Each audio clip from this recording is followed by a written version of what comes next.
Have you ever stopped to think, really think, about where some of our most basic ideas in, say, theology or even law actually come from?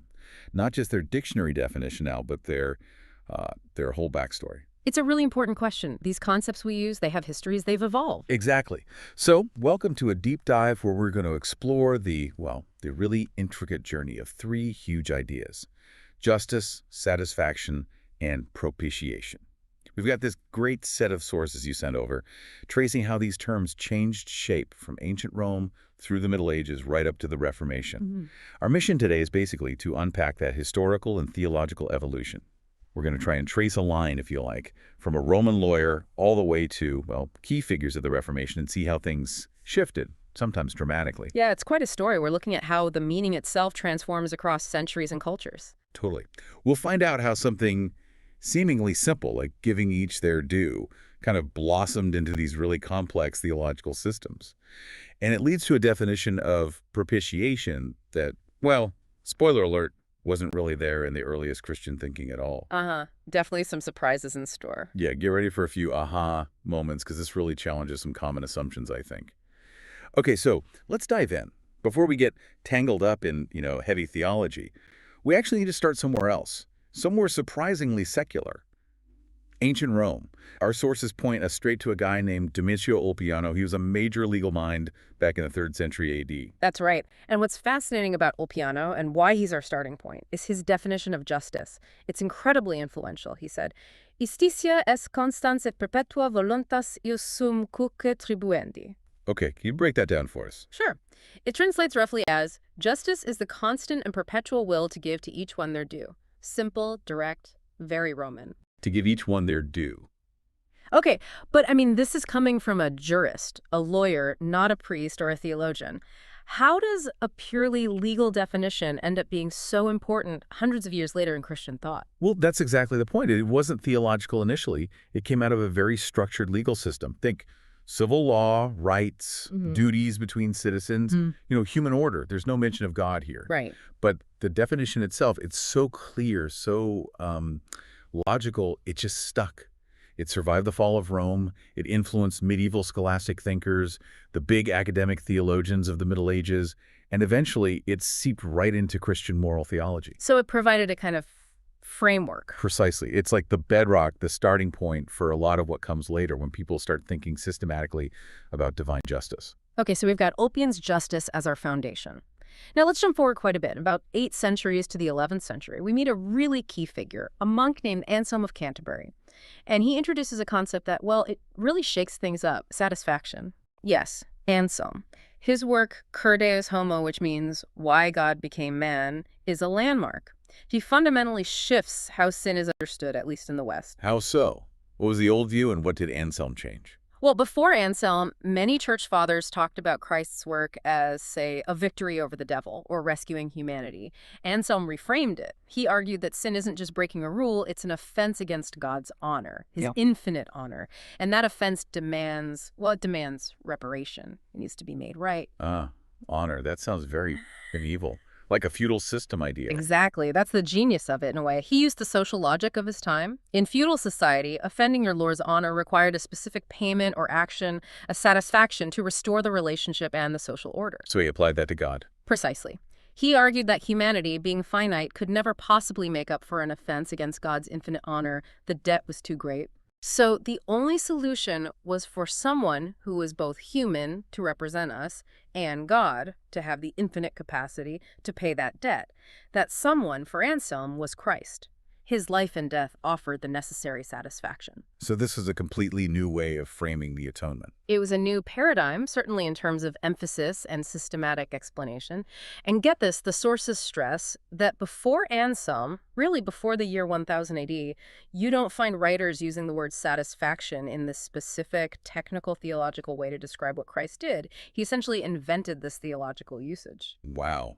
Okay, but our sources also make a big deal about what Anselm didn't say. That seems almost as important. It is crucial. Anselm talked about satisfying God's honor, but he did not talk about satisfying God's wrath. That's the later idea. No wrath. No wrath. And he also didn't use the Greek term hilasmos, which later gets translated as propitiation. His focus was, you could say, juridical and relational, restoring the right order, making amends for the offense against honor. It wasn't about appeasing an angry God through punishment. Right, so satisfaction of honor, not satisfaction of wrath. That's a key distinction. A very key distinction. Okay, so Anselm gives us this powerful, honor-based concept of satisfaction. Now let's move forward another couple of centuries. Another theological heavyweight enters, Thomas de Aquino, or Thomas Aquinas. What does he do with Anselm's idea? Aquinas is the great synthesizer.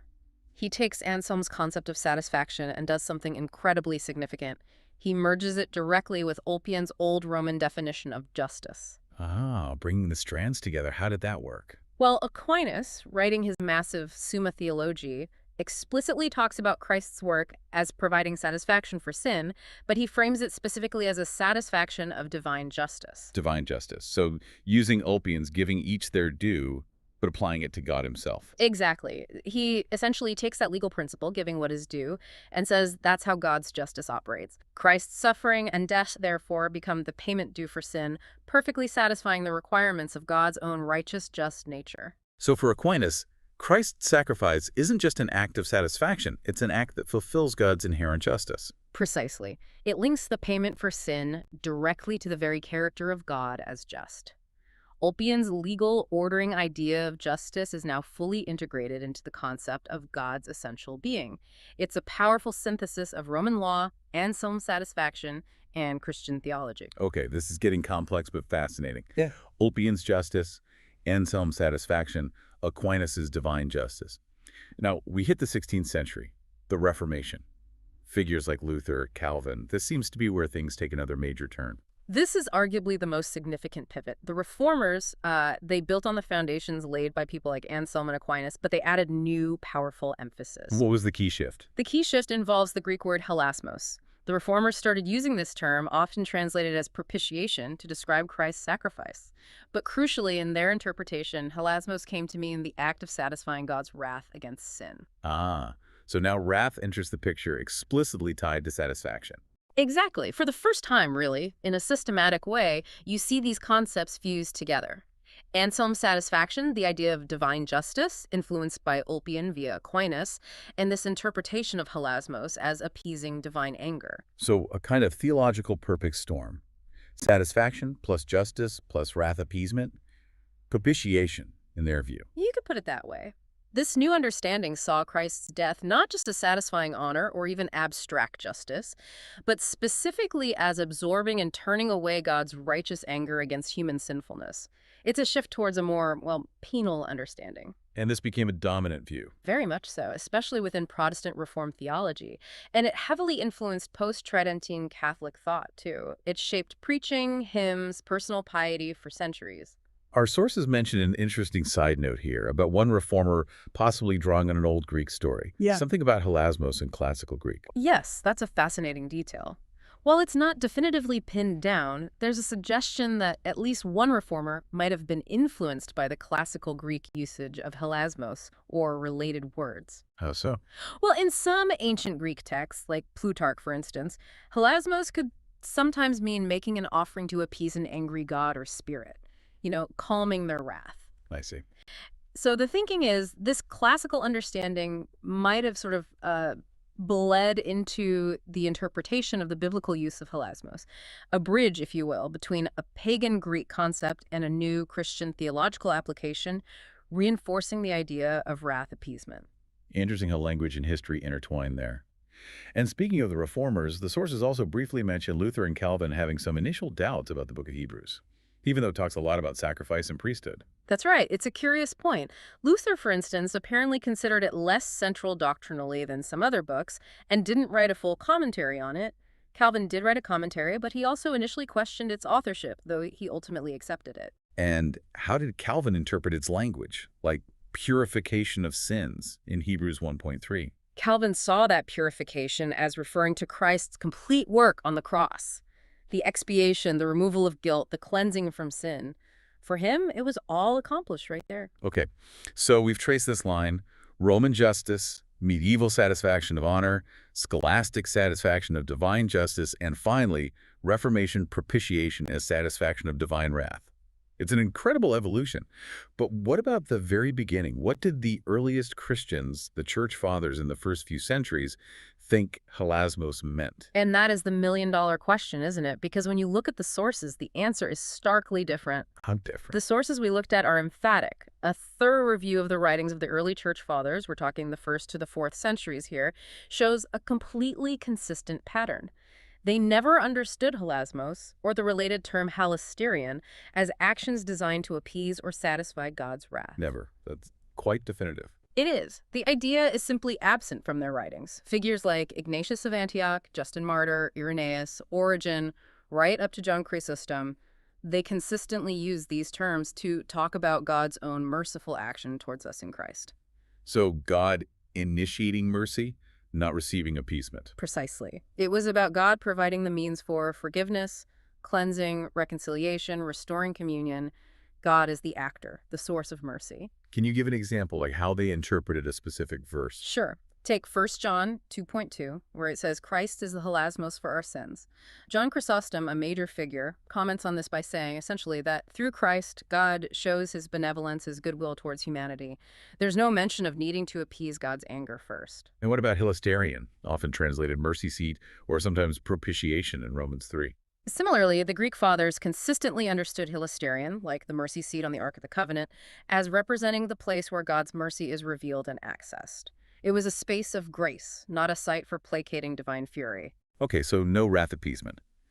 What about satisfaction, that word Anselm introduced? Yeah. Did the early Greek fathers use anything like it when talking about hilasmos? Not in that technical legal sense, no. They never translated hilasmos using a Greek equivalent of the Latin satisfactio, meaning a compensatory payment for an offense, especially not one involving vicarious punishment. That whole framework seems absent. So their understanding of Christ's sacrifice was framed differently. Yes, much more relationally. Christ as the mediator who bridges the gap, the reconciler who brings us back to God, the life giver, the one who cleanses and illuminates. It wasn't primarily a legal transaction in the way it later became. So pulling this all together, what's the big implication of this historical journey? The big implication really is that the understanding of propitiation as a penal satisfaction of God's retributive justice, an idea quite common today in some circles, appears to be a much later development in Christian thought. Not something from the beginning. It seems not. It looks like a complex fusion. Roman legal ideas about justice, medieval feudal concepts of honor and satisfaction, scholastic systematizing, and then specific Reformation emphasis on wrath all combined over centuries. To read that specific understanding back into the earliest Christian texts or the New Testament itself might be, well, anachronistic. Wow. This deep dive really shows how ideas we might think of as fixed, as just being there, actually have these incredibly rich, complex, evolving histories. It's quite a journey from Ulpian's legal maxim to the Reformers' concept of propitiation. It truly is. And seeing the sharp contrast with how the early church viewed hilasmos, focusing on God's outgoing mercy rather than the appeasement of his wrath, it really drives home how much theological frameworks can shift and be shaped by their specific historical and cultural contexts. It makes you wonder, doesn't it? How many other core concepts, things we might assume were always understood the way we understand them now, but also have similar stories buried in history. Absolutely. It encourages a certain humility, I think, about our own interpretations. Definitely. So here's something to chew on as we wrap up. How often do we unknowingly project our modern assumptions back onto the past? Might we be missing the original, perhaps radically different meanings of concepts because we're viewing them only through our current lens? What other big ideas, theological or philosophical, might be overdue for a similar deep dive into their real historical evolution?